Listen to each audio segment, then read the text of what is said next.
नमस्कार। आज हम आपको बृहस्पतिवार की कथा और विधि के बारे में सुनाएंगे।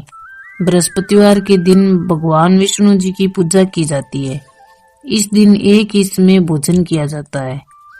इस दिन पीले वस्त्र धारण करने चाहिए और पीले फलों का प्रयोग करना चाहिए। भोजन भी यदि चने की दाल का हो तो उत्तम होगा, अन्यथा पीले रंग का भोजन करना चाहिए। पूजन के बाद कथा अवश्य सुननी चाहिए। बृहस्पतिवार का व्रत करने से बृहस्पति देव अति प्रसन्न होते हैं तथा अन्न धन आपको पूर्ण रूप से प्रदान करते हैं। महिलाओं के लिए यह व्रत अति आवश्यक है। इस व्रत में केले की पूजा की जाती है। केले के पेड़ में भगवान विष्णु का वास होता है। अब हम आपको बृहस्पतिवार की कथा सुनाते हैं। एक गांव में एक साहूकार रहता था, जिसके घर में अन्न धन की कोई कमी नहीं थी, परंतु उसकी पत्नी बहुत ही कंजूस थी। वह किसी भी भिक्षार्थी को कुछ नहीं देती, सारे दिन घर के काम काज में लगी रहती। एक समय एक साधु महात्मा बृहस्पतिवार के दिन इनके द्वार पर आए और भिक्षा की याचना की। वह स्त्री घर के आंगन को लीप रही थी। इसी कारण साधु महाराज को कहने लगी कि महाराज, इस समय में घर लीप रही हूँ, आपको कुछ नहीं दे सकती, फिर किसी अवकाश के समय आना। और साधु महात्मा खाली हाथ चली गई। कुछ दिन के पश्चात वही साधु महात्मा आई और इसी तरह भिक्षा मांगी। साहूकार ने उस समय लड़के को खाना खिला रही थी। कहने लगी, महाराज मैं क्या करूं, अवकाश नहीं है, इसलिए मैं आपको भिक्षा नहीं दे सकती। तीसरी बार महात्मा आई तो उसने साधु महात्मा को उसी तरह टालना चाहा, परंतु महात्मा जी कहने लगी, यदि तुमको बिल्कुल ही अवकाश हो जाए तो क्या तुम मुझको भिक्षा दे दोगी?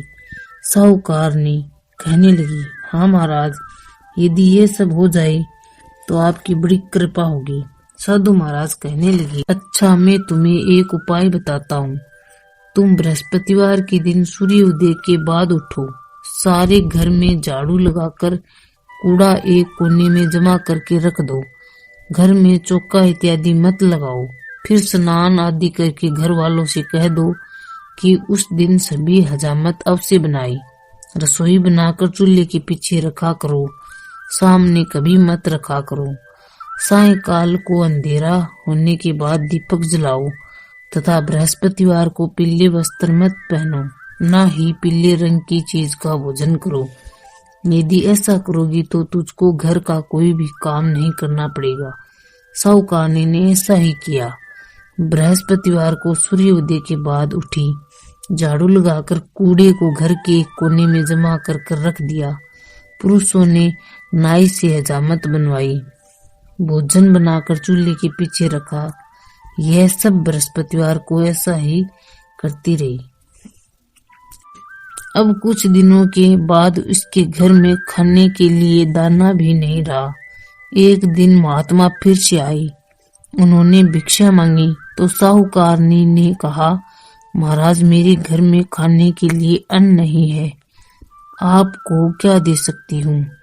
तब महात्मा ने कहा, जब तुम्हारे घर में सब कुछ था तब भी कुछ नहीं देती, अब पूरा का पूरा अवकाश है फिर भी कुछ नहीं दे रही हो, तुम क्या चाहती हो? तब साहूकार ने हाथ जोड़कर कहा, महाराज अब आप कोई ऐसा उपाय बताओ कि मेरे घर में पहले जैसे धन धान्य हो जाए। अब मैं प्रतिज्ञा करती हूँ कि आप जैसा कहोगे वैसा ही करूंगी।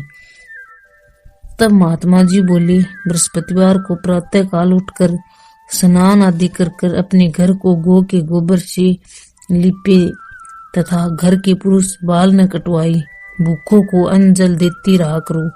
ठीक सायंकाल दीपक जलाओ।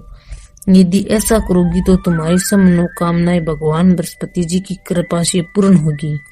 साहूकार ने ऐसा ही किया और इसके घर में धन धान्य वैसा ही हो गया जैसा पहले था। इस प्रकार भगवान बृहस्पति जी की कृपा से अनेक प्रकार के सुख भोग कर साहूकार ने तीर्थ काल तक जीवित रही। जय बृहस्पति देव। वीडियो अच्छी लगे तो लाइक करें। इस चैनल पर पहली बार आए हैं तो सब्सक्राइब करें।